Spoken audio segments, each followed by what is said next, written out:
Glória a Deus. Quantos acharam? Diga amém. Diz assim: Jesus desceu com eles e parou num lugar plano. Estava ali muitos dos seus discípulos e imensa multidão procedente de toda a Judéia, de Jerusalém e do litoral de Tiro e de Sidom, que vieram para ouvi-lo e serem curadas de suas doenças. Os que eram perturbados por espíritos imundos ficaram curados, e todos procuravam tocar nele, porque dele saía poder que curava a todos. Queridos, podeis sentar no nome de Jesus.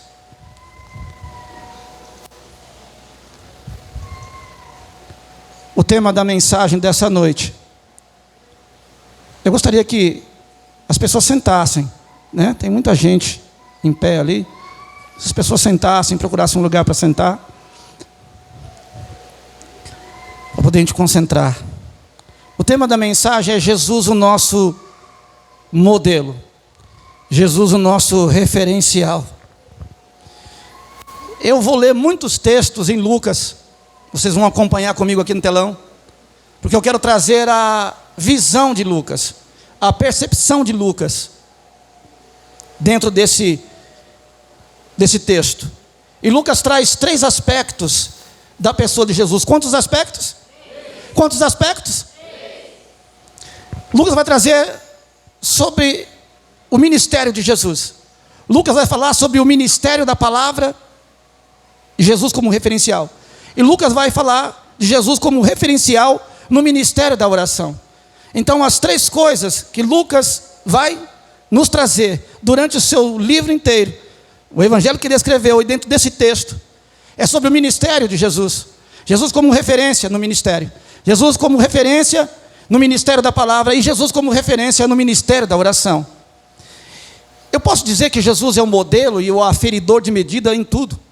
Quando você pensa no amor, Jesus é o modelo, Ele é a referência, Ele é o aferidor. Quando você pensa em perdão, Ele é o modelo, Ele é a referência. Quando você pensa e pode imaginar sobre misericórdia, Ele é, sobre santidade, Ele é, sobre pureza, Ele é o modelo em exatamente tudo. Porque Jesus é o nosso modelo. Mas Lucas destaca essas 3 coisas. E na primeira coisa que Lucas destaca é sobre Jesus, o nosso referencial no discipulado. Jesus é o nosso referencial, o nosso modelo de discipulado está com Jesus. Jesus trabalha algumas coisas no discipulado. Primeiro, ele trabalha o caráter da pessoa no discipulado. Depois, Jesus trabalha a comunhão com os discípulos. Jesus confronta os discípulos. Jesus, ele motiva os discípulos. E tudo que Jesus faz para discipular, vocês estão comigo? É intencional, é proposital. As coisas com Jesus não acontecem por acaso. Jesus faz as coisas acontecerem. E tudo que acontece em torno dele, dos discípulos, tem uma intenção de discipulá-los, de torná-los ao ponto de conseguirem crescer e amadurecer, porque esse é o grande objetivo do discipulado. É fazer com que o cristão cresça e amadureça. E talvez essa seja a maior dificuldade de todos nós. Porque crescer, eu postei essa semana no meu status, é dolorido. Crescer dói. Crescer traz desconforto. Crescer traz alguns confrontos. Crescer não é fácil, porque vai contra a minha natureza. Porque se nós olharmos bem para nós, a vontade que temos é de parar, nos acomodar e sentar e achar que tudo está bom. Na verdade não está. Nós precisamos crescer. Digão, vem fazer um fundo para mim aqui, meu filho. Amém? Vem crescer um pouco também. Vocês estão me ouvindo aí? Amém, queridos? Nós precisamos crescer e amadurecer. Porque um dia nós nascemos. E todo mundo que nasce, cresce. E que cresce tem que amadurecer. E é um processo difícil. E Jesus trabalhou isso com os discípulos. Josi, começa a disparar aí. Vamos lá. Em Lucas 6,17. Texto que nós acabamos de ler. Coloca o 17. Você vai ver como Jesus o que Jesus fazia. Eu quero mostrar isso. Jesus desceu com eles e parou num lugar plano. Estavam ali muitos de seus discípulos. Aonde Jesus ia, Jesus carregava os seus discípulos. Eu estou falando que Jesus andava com os seus discípulos. E quando eu falo que Jesus andava com os seus discípulos, eu estou falando que Jesus, ele tinha prazer de estar com os seus discípulos. Jesus tratava os seus discípulos com amor. Jesus tratava os seus discípulos com misericórdia. E na caminhada ele ia instruindo, ensinando e mostrando as coisas acontecerem. Então, muitas vezes, e todas as vezes que você for ver no livro de Lucas, nos evangelhos de Jesus, você vai perceber que Jesus andava com seus discípulos. Algumas vezes Jesus ficava distante dos discípulos. Mandavam que eles fossem atravessar o mar, por exemplo, e Jesus ficava na praia ou ficava em alto lugar. Mas quando eles se viam em dificuldade, eles clamavam por Jesus, porque eles sempre tinham a companhia de Jesus. E caminhar junto fala de conhecimento. Caminhar junto fala de companheirismo. Caminhar junto fala de aliança. Tudo isso é o que fala de caminhar. Caminhar fala de experiências. Caminhar fala de conhecimento, de comer 1 quilo de sal, de andar junto, de estar junto, de conhecer. Então nós precisamos, se o modelo é Jesus, amém? E Ele é o nosso modelo, o nosso referencial, nós temos que praticar as mesmas coisas, irmãos. Porque não adianta nós falarmos de Jesus, e o que eu quero falar aqui é de Jesus, e nós não tentarmos imitar a Jesus. Nós não tentarmos olhar para o modelo, ver o modelo e falar, eu vou seguir o modelo, eu vou seguir o meu referencial. Então não está adiantando absolutamente nada. Porque se Jesus é tudo isso em nossas vidas, nós temos que seguir exatamente o que Jesus faz. Nós temos que fazer o que Ele faz, andar como Ele andou, falar como Ele falava, pensar como Ele pensava. Porque senão nós não somos qualquer coisa menos discípulos de Jesus. Agora, se nós somos discípulos de Jesus e vamos discipular pessoas, nós temos que olhar para esse modelo e copiar exatamente o modelo de Jesus. Parece que nós olhamos para Jesus como algo muito distante, como algo muito longe, ao ponto de não conseguirmos copiar Jesus. Agora Ele está tão perto que Ele está dentro da sua vida e quer que você copie o modelo dele para você poder crescer e amadurecer. Eles comiam junto. Lucas 22 versículo 15. Eles comiam junto. E quando nós falamos de comer, nós estamos falando de intimidade. Você não leva para a mesa da sua casa alguém que não tem intimidade contigo. Você não coloca na tua mesa alguém que você não conheça. Você não faz sentar-se na mesa alguém que você não tem a menor intimidade nem comunhão. Tem pessoas que você recebe na rua, conversa. Tem pessoas que você cumprimenta aqui. Tem pessoas que você vai até o lado de fora conversando. Tem pessoas que você conversa no ônibus, no carro. Mas tem pessoas que você leva para sentar-se contigo à mesa. E isso nós estamos falando de intimidade e comunhão. É isso que Jesus tinha com seus discípulos, que constantemente Ele sentava. Disse-lhes, desejei ansiosamente comer esta Páscoa com vocês antes de sofrer. Jesus vai passar o sofrimento. Jesus podia escolher qualquer coisa, fazer qualquer coisa, estar em qualquer lugar, mas Jesus decide comer a última Páscoa com seus discípulos. Se isso não for partilhar, se isso não for compartilhar, se isso não for comunhão, se isso não for intimidade, eu não sei mais o que é. Porque Jesus poderia estar em qualquer lugar, mas Ele escolhe comer a última Páscoa, a última ceia, na mesa com os discípulos. Comunhão, intimidade, aleluia, comunhão, intimidade. Será que nós estamos tendo? Será que nós temos comunhão e intimidade uns com os outros? Será que nós procuramos ter comunhão e intimidade uns com os outros? Porque o seu modelo é Jesus, e Ele sendo Deus, sendo o Rei dos Reis, Ele decide na última ceia sentar e comer com os seus discípulos, dizendo, olha, eu poderia estar em qualquer lugar agora, mas decidi sentar e comer convosco, para dividir, para compartilhar, para ter intimidade e comunhão, sentado à mesa com vocês. Se Ele é o modelo, nós temos que viver isso. Nós temos que ter intimidade e comunhão. Nós temos que nos aproximar das pessoas. Nós temos que nos achegar às pessoas. Nós temos que dar liberdade às pessoas. Nós não podemos olhar para as pessoas com um olhar crítico, com um olhar de desconfiança. Não podemos entrar em comunhão, intimidade com os dois pés atrás com alguém. Ou nós amamos e somos amados e queremos comunhão e intimidade, ou nós estamos vivendo qualquer evangelho, menos o evangelho de Cristo. Agora, se Ele é o modelo e o evangelho dele é o modelo, eu tenho que me assentar à mesa com vocês, eu tenho que ter intimidade e comunhão com vocês, eu tenho que amá-los, eu tenho que compreendê-los e estar à mesa, ter intimidade com vocês, porque isso é discipulado.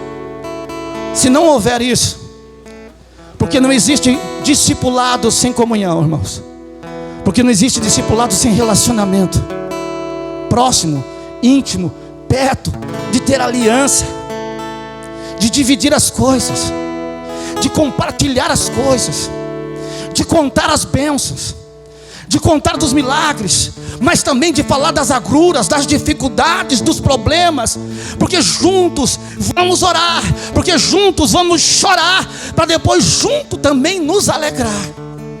Isso é intimidade.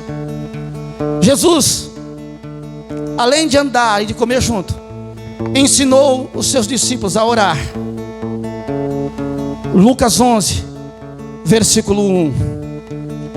Preste bem atenção, porque parte do mentor, parte do discipulador, parte do mestre é ensinar.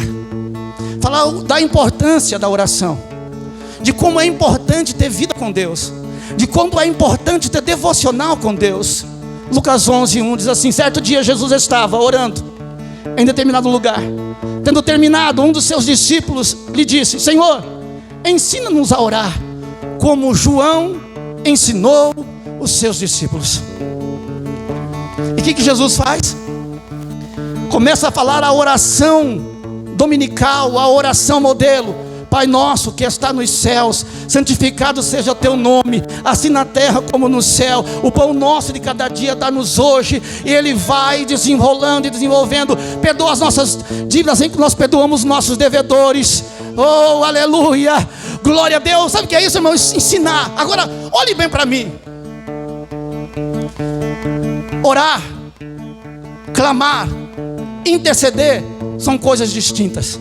Interceder, eu intercedo, eu oro por alguém. Orar, eu oro por mim e pelas causas.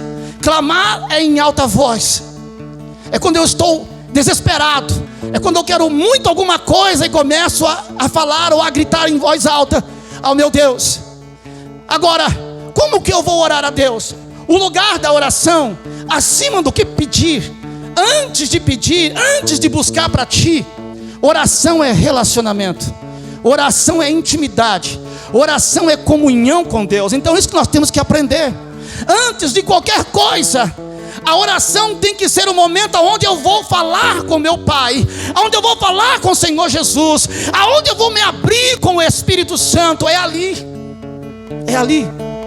Então oração, primeiro eu devo buscar a Deus. Segundo, na oração eu devo me relacionar, buscar intimidade. Depois eu começo a interceder pelos outros. E por fim eu vou orar por mim. Nunca se esqueça de que na oração nós devemos adorar a Deus. Porque quando ele diz Pai nosso que estás nos céus, ele está adorando, ele está exaltando, ele está glorificando, ele está magnificando, ele está entronizando, ele está colocando algo lá em cima como sublime. Ele começa a oração assim. Então não se esqueça, na hora de orar, comece a adorar a Deus na hora de orar. Comece a agradecer, comece, aleluia, a orar pelos outros, para depois você lembrar de ti. Porque ali, independente de onde você está, é o lugar onde você fala com Deus. E ele ensinou os discípulos a orar. E nesta noite eu estou dizendo como vocês devem orar. Depois, Jesus ensinou os discípulos a evangelizar. Lucas 6, que é o texto que nós lemos, 17. Lucas 6, 17. Nada que Jesus ensina, ele não tem feito antes de ensinar. Jesus não ensina nada na teoria sem antes ter feito na prática. O que difere ele dos fariseus é isso, que os fariseus ensinavam, falavam, mas não viviam. Mas o que Jesus falava, ele vivia. O que ele vivia, ele falava, ele pregava. Assim era Jesus. E para Jesus ensinar, o evangelismo, é porque ele estava no meio das ovelhas, é porque ele estava no meio do povo, é porque ele estava no meio da multidão, evangelizando a multidão. Olha só, Jesus desceu com eles e parou no lugar plano. Estavam ali muitos de seus discípulos e uma imensa multidão. Os discípulos já servem a Jesus, mas a multidão é aonde ele está endereçando a mensagem. A multidão é para onde ele está falando com a multidão. Ele está evangelizando a multidão. E os discípulos estão atrás, estão do lado, observando Jesus evangelizar. Porque como eu posso cobrar alguém sobre evangelismo, sendo que eu nunca ensinei, nunca fiz, nunca fui? Não tem como. Mas Jesus, ele era evangelista.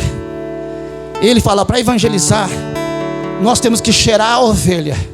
E ele diz o seguinte, ovelha é que gera ovelha. É a ovelha que vai em busca das ovelhas. São vocês que vão sair, nós vamos sair em busca das ovelhas. E evangelizar não é entregar um panfleto. Evangelizar não é somente chamar a pessoa para um culto. Evangelizar é ser, quando a pessoa abrir a porta da sua casa, você entrar com o evangelho de Jesus, levar as boas novas de Jesus e começar a ministrar as boas novas de Jesus. Evangelizar é como casa de paz. Evangelizar é ficar semanas falando do amor de Jesus, da justiça de Jesus, da gratidão de Jesus, que Ele é o Salvador, que Ele é o libertador, que Ele te salva, que Ele te cura e te leva para o céu. É ficar semanas falando da palavra de Jesus. É mostrar os evangelhos, irmão. Quando você vai evangelizar alguém, não fale sobre o Antigo Testamento, a não ser que o Espírito Santo te mande. Não fale sobre as cartas de Paulo, porque não vai entender. Pregue o evangelho. Abre Mateus, em Marcos, em Lucas, em João, e comece a pregar o evangelho, porque ali a pessoa que está sendo evangelizada vai conhecer a Jesus, vai conhecer os discípulos, vai conhecer a palavra, vai conhecer o que é salvação, vai conhecer o que é libertação, vai conhecer o que é evangelho. É nos evangelhos. Vai evangelizar alguém, fale dos evangelhos, pregue o evangelho. Amém, queridos? É o modelo de Jesus. E por fim, Jesus operou milagres.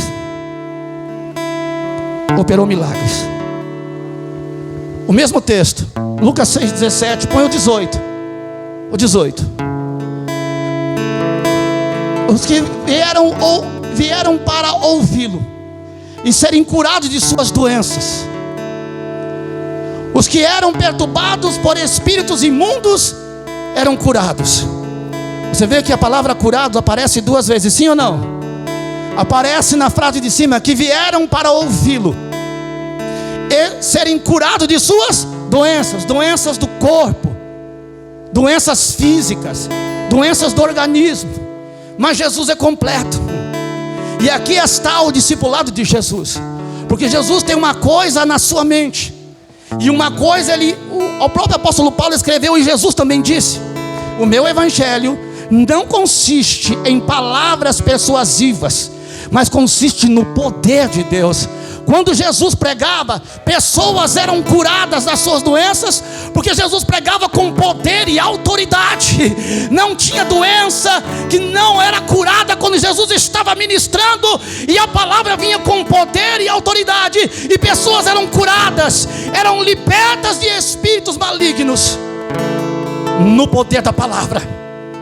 Muitas vezes Jesus nem impunha as mãos, não precisava.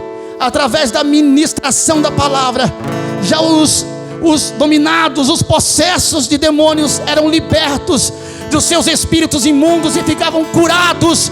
Aqui eu estou falando da cura do corpo e da cura da alma, da cura espiritual. Por isso que na Bíblia tem os dons de curar no plural, porque não existe apenas uma doença, a doença física. Existe a doença física, existe a doença da alma e a doença no espírito. E Jesus com o poder que tinha na pregação da palavra, conforme ele ia pregando, cheio do poder, cheio da autoridade e cheio do Espírito Santo, as pessoas eram curadas das doenças do corpo, mas também eram curadas da doença da alma. Aleluia. E ninguém, irmão, a Bíblia não diz ninguém que chegava a Jesus possesso, doente, saía do mesmo jeito.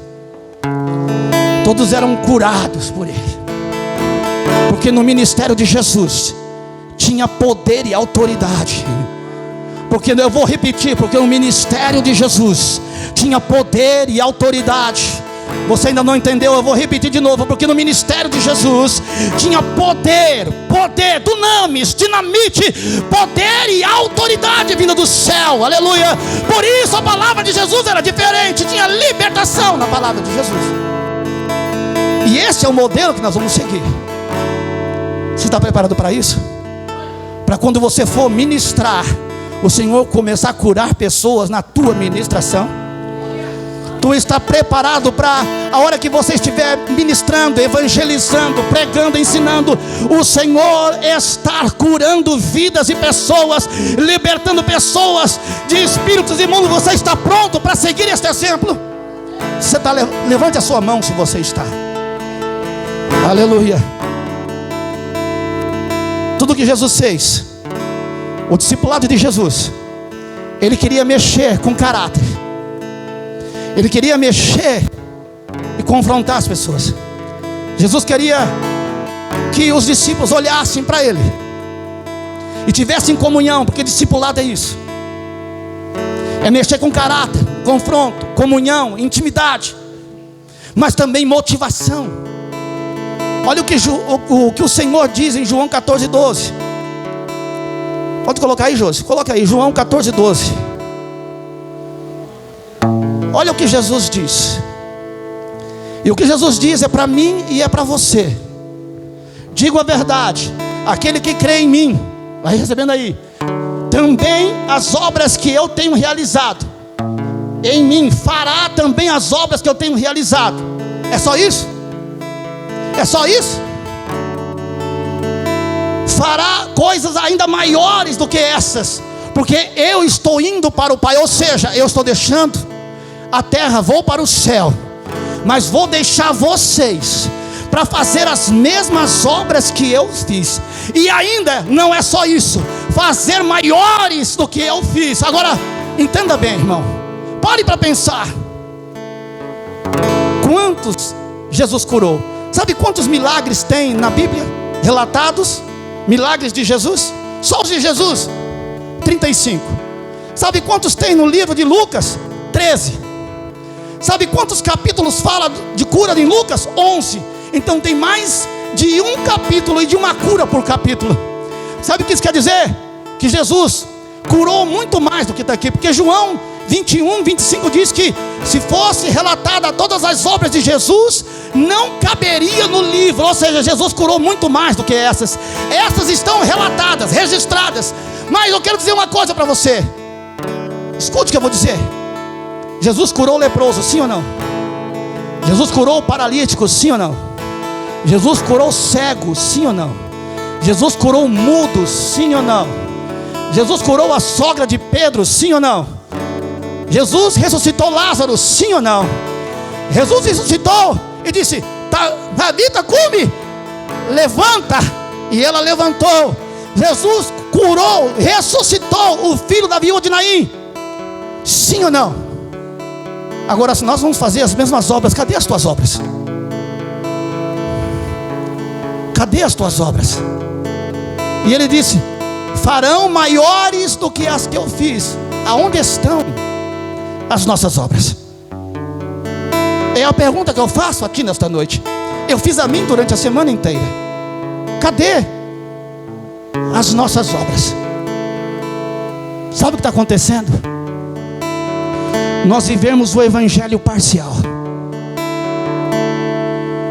Ou vivemos o evangelho da palavra, ministrar, pregar, teologia, teoria, ou se vai e vive oração e tal, e isso, e línguas estranhas e tal, Estamos com dificuldade de viver o evangelho como todo. de crescermos na graça, glória a Deus, e crescermos no conhecimento, aleluia.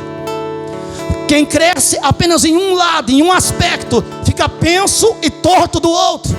Nós temos que crescer na graça, olhe para a minha mão, e crescer no conhecimento, aleluia, nas duas coisas.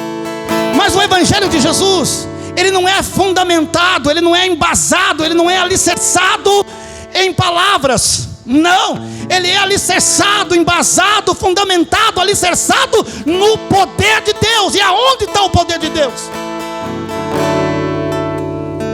Aonde está o poder de Deus? Vou dizer, ele está na tua vida.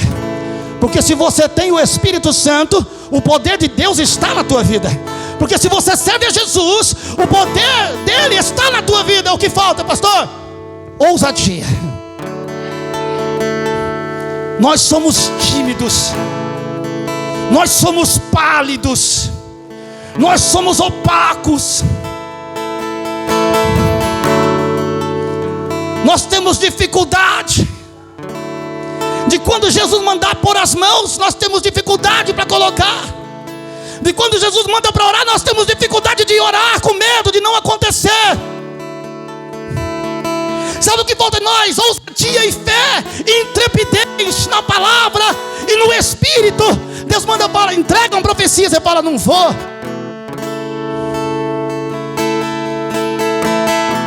Fala com aquela pessoa, diz, eu não falo.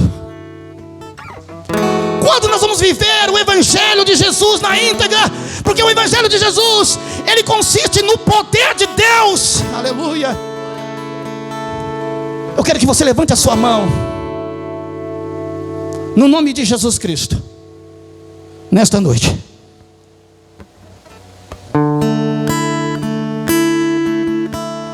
Há poder no céu, há poder no nome de Jesus. Nós cantamos aqui, não cantamos? Há poder no nome de Jesus. Nós não cantamos que há cura, que há libertação no nome de Jesus? Não cantamos, fala a verdade, cantamos ou não cantamos? Vocês já não ouviram mensagens que há poder no nome de Jesus? Já ouviram ou não ouviram? Já ouviu mensagem que Jesus cura, que Ele liberta, que Ele batiza? Ouviu ou não ouviu? E o que é que nós estamos fazendo com o que nós cantamos, com o que nós ouvimos? E pior, o que é que nós vamos fazer com o que nós pregamos? Ei, xarabacantará. Porque nós pregamos que Ele cura, mas nós temos medo de colocar as mãos. Nós temos timidez de impor as mãos.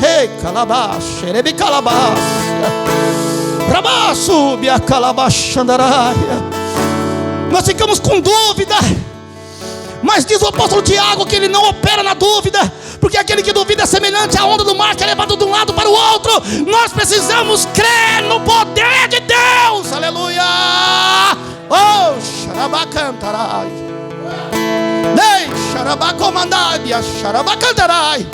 E cadê a nossa ousadia, a nossa intrepidez, a nossa coragem? Hoje eu profetizo sobre a tua vida. Ei, paz. Ribiaste calabacheia. Ai, dei calabarrácia. Profetizo sobre a tua vida, sobre o teu ministério nesta noite. Rabache calamandarábia. Com as mãos levantadas, eu profetizo o poder de Deus sobre a tua casa. Eu profetizo o poder de Deus sobre a sua vida. Eu profetizo o poder de Deus sobre o seu ministério. Sairá da tua boca palavras de poder. Sairá dos teus lábios palavras de ousadia. Sairá da tua vida atitude modificada, atitude transformada. Hoje Deus tem para ti poder que desce do alto. Recebe nesta noite. Eu estou na condição de profeta, eu estou na qualidade de ministro do Evangelho, e como profeta de Deus nesta noite, eu entrego a ti. Receba poder que desce do alto, desce de Deus sobre a tua vida, sobre o teu ministério. Recebe, recebe, recebe nesta noite. Agora fecha a mão. Ei, calabácia. Num ato profético, fecha a mão e diga: eu recebo. Ah, mas fala com fé, irmão. Fala com vontade. Fala com força. Diga: eu recebo. Eu recebo poder. Diga: eu recebo poder. Diga com coragem: eu recebo poder. Ei, calabarrácia. Eu recebo autoridade. Eis que eu vos envio do céu poder. Alabá, poder. Poder. Xarabá, calabácia. E autoridade. Ei, show. Subia. Receba poder e autoridade.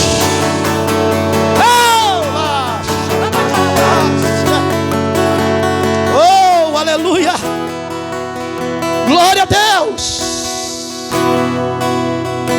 O que ele transmitiu, a maneira que ele discipulou, é para vivermos o discipulado, é para olharmos os milagres que ele fez. E se João 14:12 é verdade, nós vamos fazer as mesmas coisas que ele fez. As mesmas coisas. Você está comigo? Você está comigo? Dá glória a Deus aí. Você está comigo? As mesmas coisas que ele fez. Diga: as mesmas coisas que ele fez. Diga: faremos maiores ainda.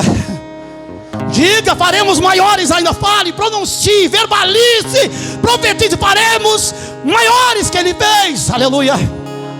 Viva isso, irmão. Viva isso. E eu vou lhe dizer, quando o Espírito Santo envia uma palavra para ser pregada, no momento seguinte ele vai provar. Então já vai recebendo aí. Eu não sei quando vai acontecer contigo. Pode acontecer hoje à noite, pode acontecer amanhã. Mas depois que ele fala, e que você confirma, e que você corrobora, e que você diz que eu quero, que eu vou fazer, ele vai: então eu vou te fazer passar. Vai recebendo aí, porque vai acontecer. Vai acontecer situações em que você vai precisar orar, fazer coisas maiores. Alabassuri, alabacantarás. Aleluia.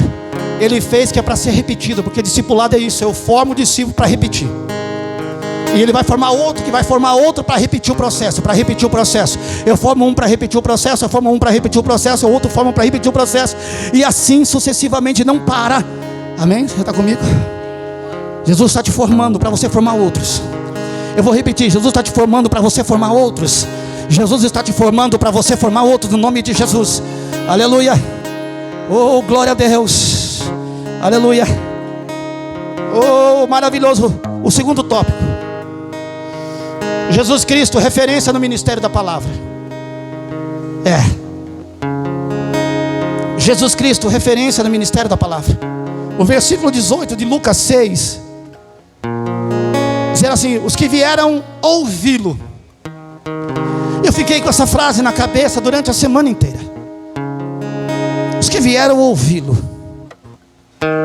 Sabe o que isso quer dizer? Tinha as pessoas, a multidão, ela saía dos lugares onde estava para ouvir Jesus, porque a palavra que ele pregava era diferente dos fariseus, é diferente dos escribas. Porque na palavra de Jesus era carregada de amor. João 15, versículo 9 e versículo 10. Põe aí, Josi. Põe aí. Aleluia. Já pôs? Aleluia. Isso aí é rápido. Como o Pai me amou, assim eu os amei. Permaneça no meu amor. Versículo 10. Se vocês obedeceram aos meus mandamentos, permanecerão na onde? Na onde? Assim como eu tenho obedecido aos mandamentos de meu Pai, e em seu amor permaneço. Provérbios 8:17 diz: eu amo os que me amam, e os que de madrugada me buscam me acharão. Sabe o que quer dizer? Que se você ama a Deus, Ele te ama. Eu vou repetir, que você não entendeu. Se você ama a Deus, Ele te ama. Se você amar a Deus, Ele te ama. Agora, Jesus pregava com amor. Escute, olha aqui para mim. Jesus pregava com amor. Será que nós pregamos com amor? Será que o conteúdo, será que o teor da minha vida, será que a vontade do meu coração é pregar com amor? será que é para pregar, para atingir A, B ou C? Será que eu prego porque eu sei de algum problema e eu vou pregar sobre aquele problema? Será que eu prego para ver se eu corrijo pessoas, mas não amo? Ou será que eu prego com amor? Porque quem prega com amor, acaba as pessoas se convertendo a Jesus. Porque o amor vence tudo, diz a Bíblia. O amor quebra cadeias, quebra correntes, desfaz o nó, desfaz o embaraço, corta o aço, quebra a lança, desfaz toda a obra do mal. O amor faz isso, o amor tem esse poder. Agora Jesus pregava com amor, e ele pregava o amor. Ele está dizendo: se vocês obedecerem os meus mandamentos, permanecerão no meu amor, como eu tenho obedecido ao meu Pai e permaneço no amor dele. Jesus, ele pregava com amor, ele pregava o amor, e ele vivia o amor. Quando nós fazemos assim, e se Jesus é o modelo, eu tenho que pregar assim, o que eu falar aqui tem credibilidade aí no teu coração, porque o Espírito que está aqui, está aí, e ele vai confirmar, vai testificar, vai testemunhar se de fato eu amo ou não amo. Porque uma coisa é falar sobre o amor, e outra coisa completamente diferente é viver o amor. Outra coisa é pegar o amor, mas dentro de casa não viver o amor. Outra coisa é demonstrar na rua que você ama, para quem não te conhece, e dentro lá na tua casa, nos teus, você não mostrar o amor. Porque quem está te ouvindo vai dizer: isso não é verdade o que ele está pregando, o que ela está pregando. Mas nós temos que pregar o que vivemos, e vivemos o que pregamos. E se a palavra não tiver amor, nada adianta. Porque o amor, ele supera os dons, ele supera a fé, ele supera até a caridade. É o que diz 1 Coríntios 13: o amor supera tudo, ele é maior do que tudo. O amor vence barreiras, o amor destrói o mal, através do amor. Aleluia. Você pode dar uma glória a Deus aí para me ajudar? Jesus pregava com verdade. Coloca aí, Josi, Lucas 20 e 21. Jesus pregava com verdade. Jesus pregava a verdade. E detalhe, Jesus era a verdade. João 14,6 diz: eu sou o caminho, a verdade e a vida. Ninguém vem ao Pai a não ser por mim. Esse era Jesus. Agora sim, ele é o modelo. Assim os espiões lhe perguntaram: mestre, sabemos que falas e ensinas o que é correto, e o que não mostras parcialidade, mas ensinas o caminho de Deus conforme a verdade. Ele pregava com verdade o que ele dizia, por isso ganhava vidas, por isso conseguia discipular, por isso espíritos imundos batiam em retirada. Muitas vezes eles pediam a autorização de Jesus: podemos nos lançar naqueles portos? Jesus nem pronunciava palavra alguma para expulsar. Quando via Jesus, porque sabia que ali estava a verdade, falava: ali tem verdade. O nosso pai, que é o diabo, é o pai da mentira, mas ali está a verdade. Aí ele pedia: deixa-nos entrar nesses porcos e aí nos atirar, porque nele há a verdade, porque ele é a verdade, porque ele vivia a verdade. Agora nós, se ele é o modelo de verdade, de pregar a verdade, você tem que pregar a verdade, andar na verdade. Pregue a verdade. E quando se prega a verdade, pode doer a quem doer, pode ser bom para quem é bom, pode ser suave, pode ser doce como o mel, ou pode ser ali amarga, dura e poderosa como uma espada de dois gumes. Aleluia. Que penetra na divisão de juntas e medulas, na divisão da alma e do espírito, e alto para discernir os pensamentos e a intenção do coração. Pregue a verdade, doa a quem doer, porque ela precisa ser dita. Aleluia. Vamos andar na verdade, pregar verdade. O ministério de Jesus da palavra tinha sucesso porque ele pregava a verdade, pregava com verdade, porque ele era a verdade e porque ele falava sobre a verdade. E ele é o modelo, e eu tenho que seguir esse modelo. Eu não posso viver uma vida de mentiras e subir aqui para falar sobre verdade. Eu não posso viver uma vida lá fora de engano e subir aqui para pregar dizendo que eu estou pregando a verdade. Eu não posso viver uma vida de 157, 151 e querer subir aqui e falar que eu estou pregando a verdade. Eu tenho que falar a verdade na minha casa, para o meu filho, para a minha esposa. Aonde eu trabalho, as pessoas têm que olhar para mim e falar assim: aquele cara fala a verdade. Ele prega a verdade, mas ele fala a verdade, porque ele anda na verdade. Porque se o modelo é Jesus e ele andava com a verdade, ele era a verdade, você tem que pregar a verdade. É no troco. Se está errado, tem que ser devolvido. É nos sinais de trânsito, é nas leis do país. Por mais duro que seja, por mais duro que seja, você ter um governante que não é aquele que você escolheu e que é corrupto, mas se tem lei, você tem que cumprir a lei, porque você anda na verdade, prega a verdade, e não tem como você fazer outra coisa. Você tem que estar na verdade. As pessoas têm que ver verdade em nossas vidas, porque se eu prego a verdade, a minha palavra sai com credibilidade, sai com autoridade, sai com verdade, e quem ouve recebe a palavra.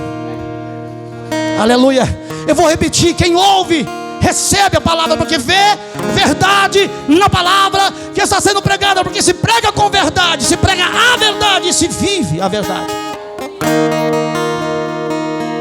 Terceiro lugar, Jesus pregava com credibilidade. Mateus 23 e 26.